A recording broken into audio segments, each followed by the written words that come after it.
Olá, pessoal. Bom dia novamente. Bom dia. Vamos para mais uma aula.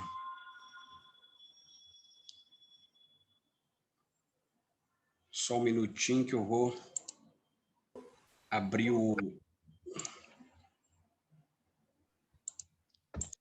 o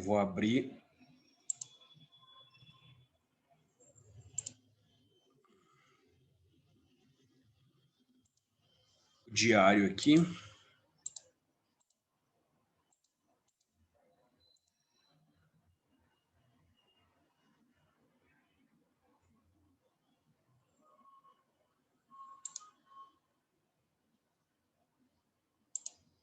Pronto.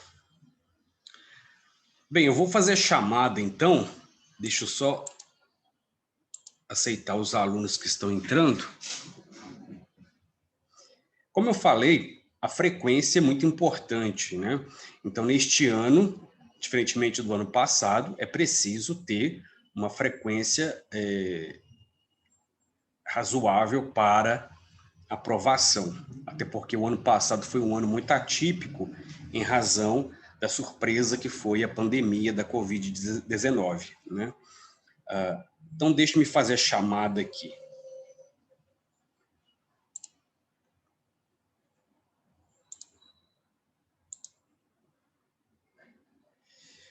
Amanda está presente? Presente. Arthur? Não. Arthur Vinícius? Camila Stephanie? Presente. Clara? Clara? Presente. Clarice? Presente. Certo. Eduarda? Edviges? Ô, Raimundo, Oi. Oi. o Gladys está pedindo para você aceitar ele aí, ó. Ah, já aceitei, obrigado. Só. Aliás, aceitei, mas ele sumiu de novo. Estou aqui, pessoal. Ah, sim, agora está aqui. Então, deixa-me continuar com a chamada. Parei no Gledson. Gabriel ou Felipe? Eu estou presente. Me pulou, mas eu tô presente também. Eu dei presença para Elisa, Gabriele, presente, né? Gledson, Jennifer. Jennifer. Presente.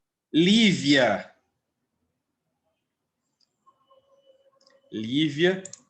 Mariana. Presente. Matheus.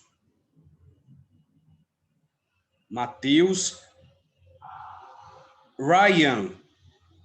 Ou Rian. Vitor. Ângelo. Presente. Vitor Gabriel. Presente. Wambembe. Ismael. Larissa. Presente. Yasmin. Então, algumas pessoas não estão presentes, né? Se chegarem, me avisem para que eu lance a frequência. Então, pessoal, vamos continuar. Deixa eu ver, alguém mandou uma mensagem no chat. Tawane, deixa eu me ver aqui.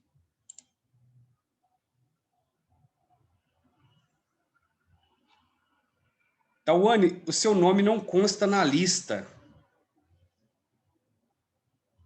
Pessoal, algumas pessoas cujos nomes não estão na lista precisam entrar em contato com a secretaria, certo? Para ver como está a questão, porque às vezes a matrícula foi feita posteriormente, não é? Ok, Tawane. Então veja isso por gentileza, mas vamos dar sequência. Deixa-me só conferir direito aqui de novo. Não está aqui mesmo. Certo. Bem, eu vou dar sequência ao que nós vínhamos fazendo na aula anterior. Nós estávamos falando sobre as classificações do sujeito. Eu havia dito a vocês que existem as classes de palavra, aliás, que existem os termos essenciais da oração, que são o sujeito e o predicado, e os termos acessórios, e que nós nos concentraríamos nos termos essenciais por enquanto. Nós vimos também que o sujeito geralmente vem antes do verbo, e a partir do verbo nós temos, claro, o predicado. Na língua portuguesa, geralmente o sujeito vem antes do verbo, mas há casos na nossa língua em que pode haver inversões. O mesmo não ocorre, por exemplo, no inglês. Quem gosta de inglês acha que a língua inglesa é mais fácil, e realmente porque a língua inglesa é muito objetiva. Então, não dá para fazer certas inversões no inglês como nós fazemos em português. O inglês obedece mais objetivamente essa ordem, sujeito, verbo, complemento ou sujeito e predicado, né? Por exemplo, nós temos no nosso hino nacional aquela introdução: ouviram de Ipiranga as margens plácidas, de um povo heróico brado retumbante. Então, para eu classificar essa oração, eu preciso encontrar o sujeito, ouviram, e eu preciso saber quem praticou essa ação, né, de ouvir. Alguém ouviu, né? E para nós termos a certeza, precisamos colocar, então, a oração na ordem tradicional. As margens plácidas do Ipiranga ouviram o brado retumbante de um povo heróico. Então, as margens plácidas do Ipiranga é o sujeito e o núcleo é margens, né? Então, é assim que nós fazemos caso tenhamos orações com inversões frasais, né? Porque a inversão é uma figura de linguagem, né? Bem, é preciso também sabermos que o sujeito pode ser ativo, passivo ou reflexivo. Isso também nós já estudamos no ano passado, né? O sujeito é ativo ou agente quando ele exerce realmente uma ação, mas como nós vimos hoje, mais cedo, o sujeito nem sempre exerce uma ação, pode sofrer uma ação. Por exemplo, as falas do professor Vinícius foram anotadas por Pedro. Neste caso aqui, embora seja sujeito, né, as falas do professor Vinícius sofrem a ação porque são anotadas. Então, Pedro é que exerce a ação, mas Pedro não é sujeito. Pedro é o agente da passiva, né? E também o sujeito pode ser reflexivo. O que é reflexivo? Lembra um espelho. Você lança uma imagem e você recebe essa mesma imagem que você lança. Então, é quando nós praticamos uma ação e sofremos o resultado dessa ação. Por exemplo, Maria das Graças arrumava-se antes da festa. Então, ela pratica a ação de arrumar, mas ela sofre também essa ação, porque a ação é praticada com ela mesma, então ela se arruma. Ou então, Josefina se machucou com um martelo, então se machucou. É também uma ação reflexiva, na medida em que o próprio sujeito exerce e sofre a ação. Então, são 3 tipos de atitude do sujeito. Ele pode ser agente, paciente e agente e paciente ao mesmo tempo. Agora, pessoal, eu vou passar para vocês alguns exemplos para vocês me ajudarem a identificar o sujeito e o seu núcleo quando houver, né? Vamos ver. Temos aqui um outdoor, né, no qual se lê: A rua é pública, não é privada, né? Vocês vejam que é um outdoor de conscientização com relação à poluição ambiental, não é? A rua é pública, não é privada. Qual é o sujeito dessa oração? São duas orações, na verdade, né? É um período composto por duas orações. A rua é pública, é uma oração. Não é privada, outra oração. Qual é o sujeito das duas orações? Porque vai ser o mesmo, não é? Qual é o sujeito? A rua. A rua. E o núcleo desse sujeito? Rua. Rua. Agora, pessoal, vejam só. Isso ocorre muito na nossa língua. A palavra rua também deveria estar na segunda oração. A rua é pública, a rua não é privada. Por que a palavra rua não é repetida aqui?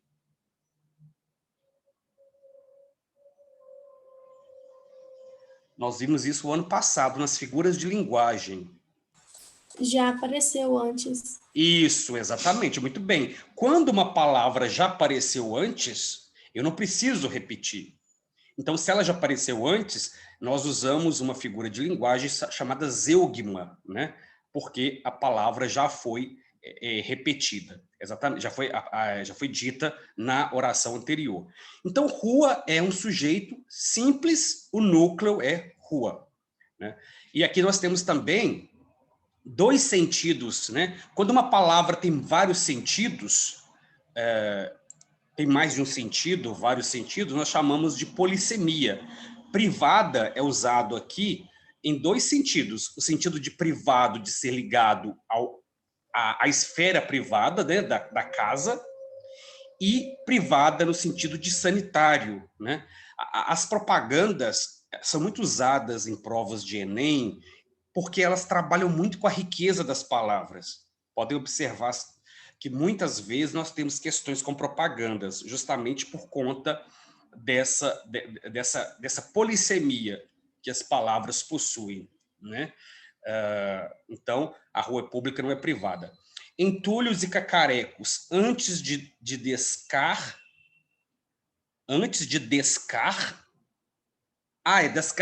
Não, peraí. Antes de descarar ligue, deve ter alguma palavra faltando aqui, né? Deve ser descarregar, sei lá. Mas, enfim, o que nos interessa aqui é a mensagem principal. Vejamos agora uma frase pichada em um muro. Só peixe morto vai a favor da correnteza. Novamente, é a riqueza das expressões contidas em murais, né? Para alguns, isso é uma prática de vandalismo, para outros, é algo ligado à arte. Então, depende do ponto de vista. Mas o que nos interessa aqui é observar onde está o sujeito da oração. Só peixe morto vai a favor da correnteza. Qual é o sujeito? Só peixe morto. Isso mesmo, muito bem. Só peixe morto. E qual que é o núcleo? Qual que é a palavra mais importante? Peixe. Peixe. Então, o sujeito tem apenas um núcleo. Então, significa que o sujeito é simples, né? Agora, o que quer dizer essa expressão? Existem dois sentidos aqui. Um sentido literal e um sentido sempre figurativo ou conotativo, né? O sentido literal é qual? Quando o peixe está morto, ele não tem capacidade, né, de nadar, evidentemente, então ele vai seguindo a correnteza, porque ele vai ser levado pelo fluxo da água, né? Mas no sentido figurado, conotativo, o que essa mensagem quer dizer?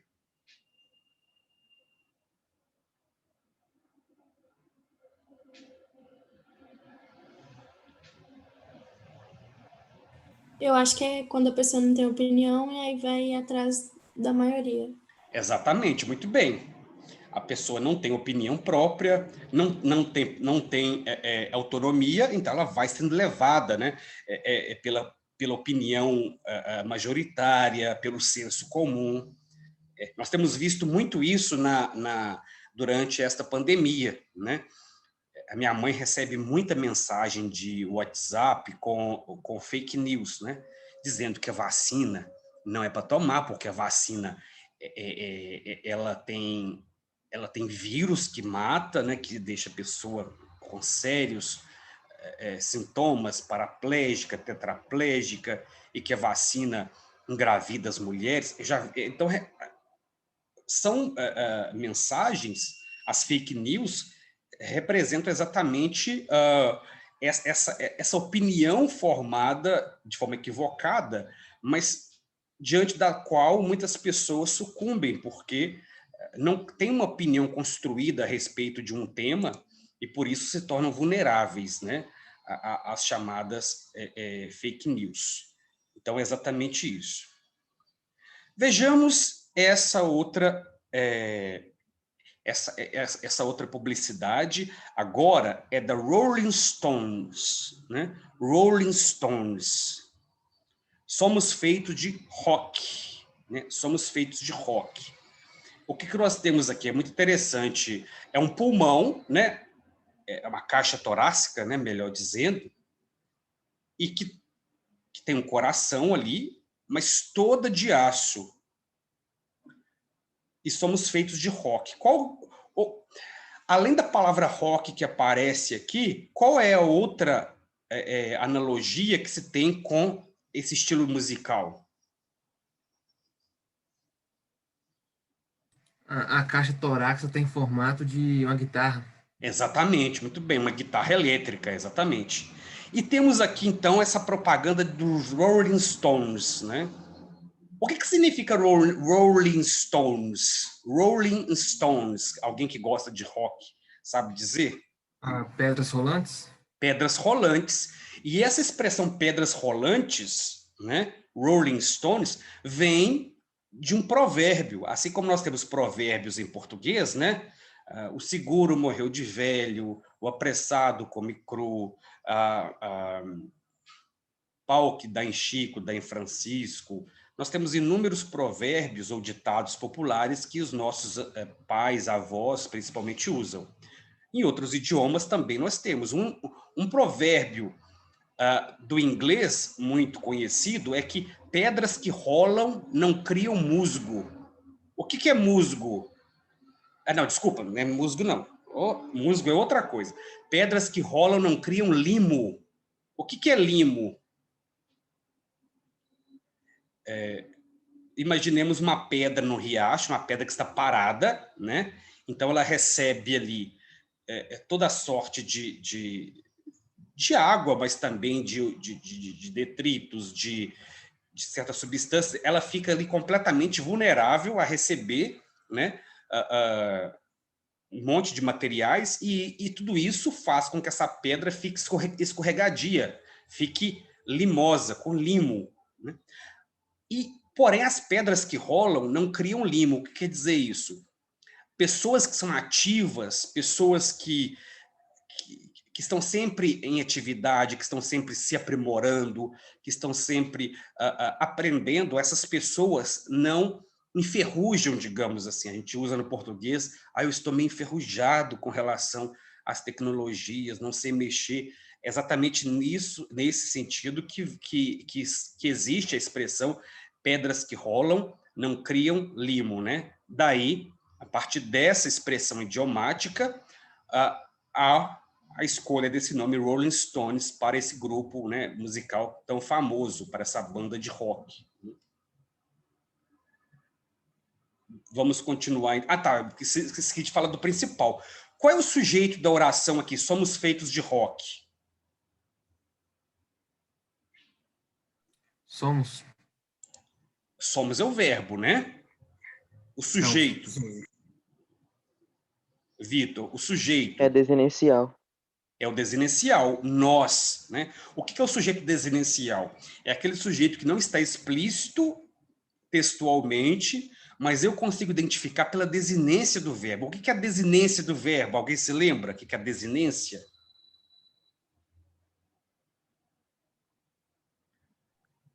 É o final do verbo da conjugação, né? Muito bem, Gabriel, é o finalzinho do verbo, da conjugação.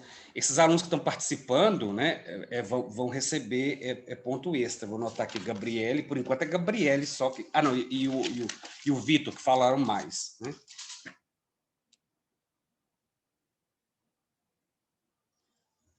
Outros também falaram aqui, mas eu tenho que... Eu vou fazer o seguinte, cada aula, quem falar mais de 5 vezes, né, vai somar ponto extra. Então, nós temos aqui o sujeito desinencial, nós somos feitos de rock. Quem aí gosta de rock? Eu não sou muito fã, não. Eu gosto de rock mais leve, né? Geralmente, quem é de exatas gosta muito de rock. Muito curioso. Quem não é de exatas, geralmente gosta muito de MPB, de outros estilos mais leves, digamos assim. Você gosta de rock, Gabriel? Você levantou a mão para falar ou não?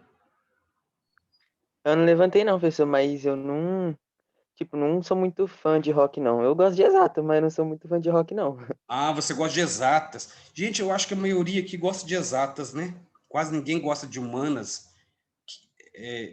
Não, professor. Ah, Prefiro humanas. quem que falou que gosta de humanas? É o Vitor, né? O E Gledson. professor, Ah, Gledson, é você que quer fazer faculdade de História ou Sociologia, sei lá? não, não. Ah, tá. É o Ambembe que quer. Ah, o Ambeme que quer. Pois é, gente, vocês estão no terceiro ano, já tem que decidir, né?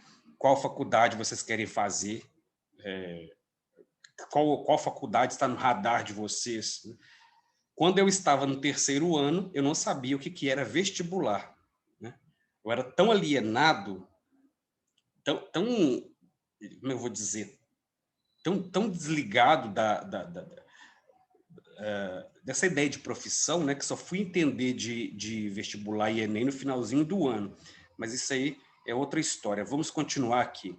Geralmente, no terceiro ano, eu faço uma atividade que é de orientação profissional, né? Muito interessante, mas isso é mais para o final. Vamos seguir. Aqui temos mais outra sabedoria de rua. Existem felicidades infinitas que duram apenas alguns instantes, né? Existem felicidades infinitas que duram apenas alguns instantes. Neste caso aqui, nós precisamos dividir, porque nós temos duas orações, porque nós temos dois verbos. Existem felicidades infinitas. É a oração principal. Por que eu sei que essa oração principal? Porque a outra começa com a conjunção que, né? Mas em ambas, o sujeito é o mesmo. Qual é o sujeito? Felicidades infinitas. Ah, são duas palavras. É sujeito composto?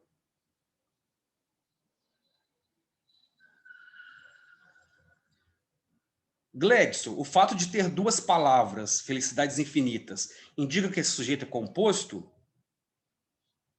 Acho que não. Não, porque as duas palavras se referem à mesma coisa, felicidades infinitas. Agora, se fosse, existem felicidades e tristezas infinitas, aí seria sujeito composto, porque teria dois núcleos, felicidades e tristezas, né? Então, nós temos aqui um sujeito simples, né? E o núcleo é felicidades. Felicidades infinitas que duram apenas alguns instantes. Vejamos outro caso. Aqui é uma pichação em uma cadeia, né? É daqui que vem também a expressão, não sei se vocês já ouviram a expressão, ver o sol nascer quadrado, né? Porque quem está dentro do xadrez, e daí também outra expressão conotativa, que é xadrez, né? Por que xadrez? Porque as grades da cadeia formam, né, xadrez. Então, quem está dentro do xadrez vê o sol nascer quadrado justamente porque pelas grades você vê tudo em forma em forma retangular. Mas o que nos interessa aqui nessa pichação é o que se diz aqui. A pior prisão é uma mente fechada. A pior prisão é uma mente fechada. Qual é o sujeito da oração?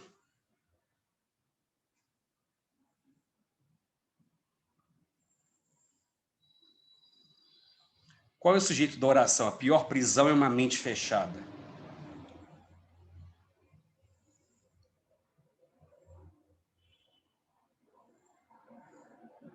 Tem não, professor. Não sabe, Eu acho que Gledson? prisão. Não. Alguém ajude o Não. Gledson. Ele está com dificuldade de entender qual é o sujeito. É pior prisão, né? Não? Acho que é prisão. A pior prisão. A pior prisão. Gledson, se você está com dificuldade para descobrir qual é o sujeito, o que nós devemos fazer antes de encontrar o sujeito, gente? Antes de encontrar o sujeito, o que nós devemos encontrar primeiro numa oração? O verbo. O verbo, porque aí, dependendo da quantidade de verbos, eu vou ter 1, 2, 3, 4 ou 5 orações. Se eu encontrei o verbo, em 90% dos casos, o sujeito vai vir antes do verbo. Então, a pior prisão é o sujeito. E qual que é o núcleo desse sujeito? Qual que é a palavra mais importante? Prisão. Prisão, porque, veja, pior não pode ser núcleo, porque... Vamos, então, considerar somente a palavra pior. Pior é uma mente fechada, não tem sentido. Prisão é uma mente fechada. Aí tem sentido. E vocês concordam que a pior prisão é uma mente fechada? Eu acho que sim, né? A mente fechada que não está propícia, né, ao novo, à mudança de opiniões, ao conhecimento, etc. Vejamos agora outra frase de Muro. As pessoas querem te ver bem, mas nunca melhor que elas. Vejamos então. As pessoas querem te ver bem, mas nunca melhor que elas. Qual é o sujeito?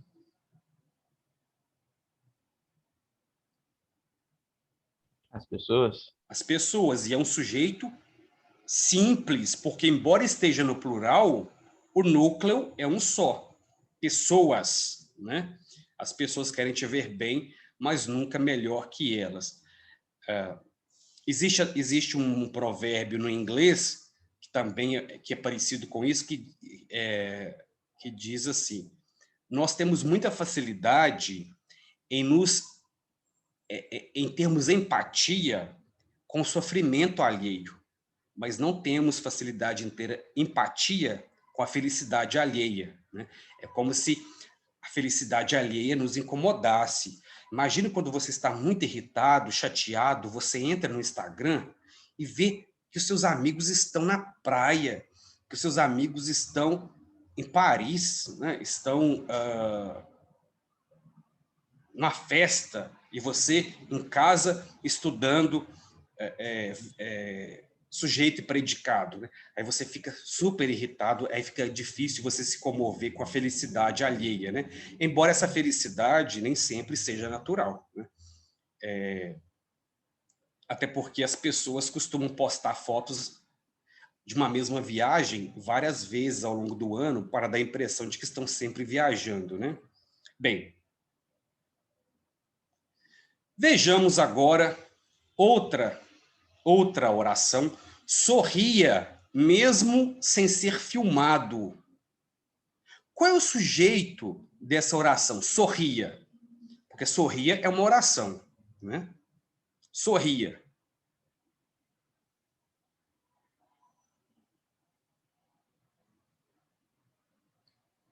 É simples, é composto, indeterminado, inexistente. Indeterminado, professor? Gledson disse que é indeterminado. Foi o Matheus Eu que acho falou. que é professor. oculto. Gledson. Eu também acho que é oculto. É É oculto indeterminado? Não, oculto é diferente de indeterminado. Oculto, eu não consigo identificar pela desinência do verbo, né? Então, geralmente, quando é oculto, o verbo está... aliás, quando é oculto, o sujeito supostamente estaria na terceira pessoa. Neste caso aqui, está em qual pessoa? Sorria. Primeira, segunda, terceira? Segunda. Segunda. Segunda, muito bem. Qual que é a primeira pessoa? Eu ou nós, né? Segunda, tu ou você, né? Ou vós ou vocês. E terceira, ele, ela, eles, elas. Gente, isso não pode ter dúvida, né? Porque agora vocês estão na última etapa do ensino médio. De agora em diante, vocês não terão mais aula de português, a não ser que vocês façam faculdade de exatas, né? Não sei se vocês sabem, mas se vocês forem optar por faculdade de exatas, vocês terão português na faculdade. De humanas, não. Então, quem for para a área de humanas não terá mais aula de português, a não ser que faça um cursinho. Então, é preciso que fique muito claro, e eu vou tentar neste ano ir mais lentamente com as matérias para que não reste dúvidas, né? Porque é a última chance de nós aprendermos. Então, sorria está na segunda pessoa por conta da desinência verbal. Isso significa que o sujeito é oculto, você, né? Isso mesmo.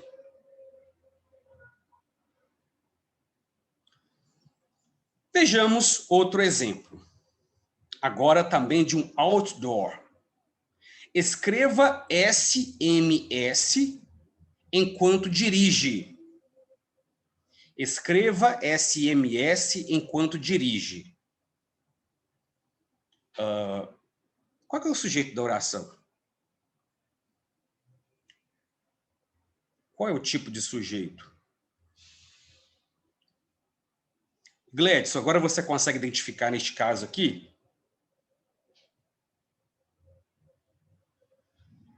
Oi, professor. Você consegue identificar neste outdoor qual é o sujeito? Ou se não existe, escreva SMS enquanto dirige. Estou pensando aqui, professor. Estou raciocinando. Isso, olha a desinência do verbo. O que é a desinência? A última palavra do verbo. Essa última palavra ajuda a identificar se existe sujeito? Como é? A última palavrinha do verbo, né? Escreva, ajuda você a identificar se existe sujeito? Quando eu digo assim, Gledson, responda, né? Esse responda, essa é a última palavra, ajuda a entender qual é o sujeito? Ou está complicado? Escreva, escreva. Acho que ajuda, professor. Ajuda. Então, qual é o sujeito? Escreva.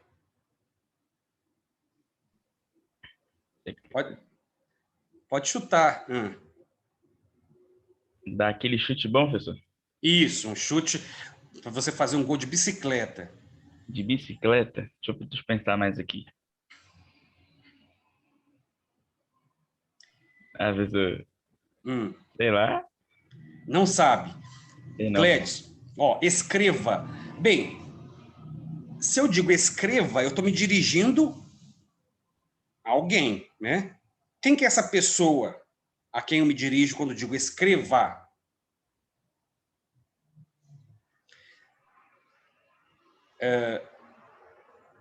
Alguém pode ajudar o Gledson?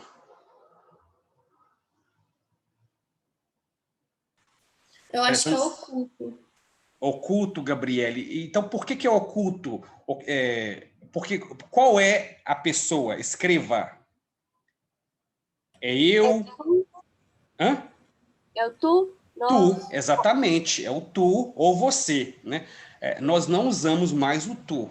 Nós usamos hoje em dia o você, mas gramaticalmente é o tu. Ô, Gledson, é por isso que quando eu me dirijo a alguém, vai ser sujeito oculto quando eu digo faça isso, faça aquilo, porque eu estou me dirigindo exatamente à pessoa, né? Então é a segunda pessoa. Se for a segunda pessoa, vai ser sujeito oculto ou desinencial. Tá? Se estiver na terceira pessoa, não será. Então é preciso prestar bastante atenção nisso. Infelizmente, a língua portuguesa ainda está parada no tempo com relação às conjugações verbais. Isso dificulta muito. Por exemplo, no inglês não existia também esses pronomes. Nós, vós, convosco, tu, né? Mas não se usa mais. No português, a gente usa ainda na gramática, né? Bem, agora eu vou ler para vocês aqui um texto para nós identificarmos juntos os sujeitos e as respectivas classificações. Mulher de escorpião, né? Profundas, intensas e misteriosas. Aqui são adjetivos, né? O olhar dessa mulher enfeitiça qualquer um. O olhar dessa mulher enfeitiça qualquer um. Qual é o núcleo do sujeito? Olhar. Qual é o sujeito completo? O olhar dessa mulher, né? São capazes de decifrar as pessoas apenas com o olhar. Uma dica que dou então, uma dica que eu dou, sujeito, eu. Nunca tire essa mulher do sério. Ela não mede limites para expressar sua fúria e vai explodir como um vulcão quando provocada. Ela, então, no caso, é o sujeito da oração, o sujeito simples. Odeia amargamente e ama com dedicação. Quando odeia, odeia com vontade. Planeja vinganças e nunca esquece o que foi feito. Não são capazes de perdoar. São extremamente desconfiadas, mesmo que você dê total segurança a ela. O que tem de errado aqui nesse meio do texto? Quem identifica? Temos um erro aqui com relação que dificulta a identificação do sujeito. Odeia amargamente, chama com dedicação. Quando odeia, odeia com vontade. Planeja vinganças e nunca esquece o que foi feito. Não são capazes de perdoar, são extremamente desconfiadas. Há algo que não está combinando aqui. O que será? Houve uma mudança que torna difícil a identificação do sujeito. Qual é a mudança que houve aqui na escrita, na construção do texto?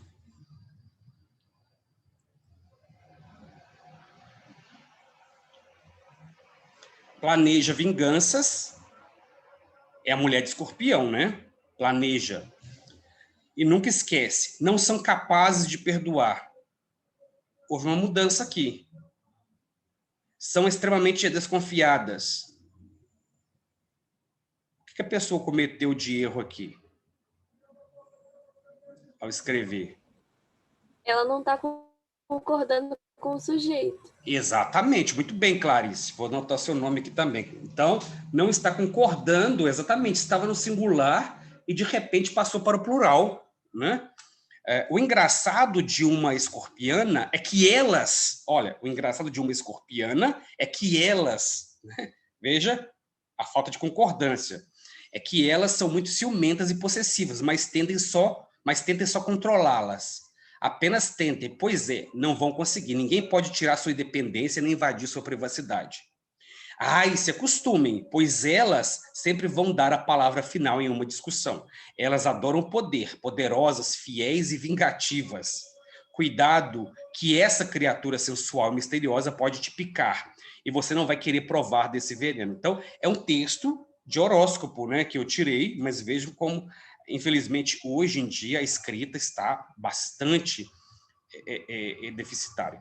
Para quem gosta de horóscopo, de signo e é de escorpião, leiam a parábola do sapo e o escorpião. Alguém conhece? A parábola do sapo e do escorpião? Muito interessante. Bem, o tempo nosso se esgotou. A gente se encontra amanhã. Então, boa tarde a todas e a todos. Tchau.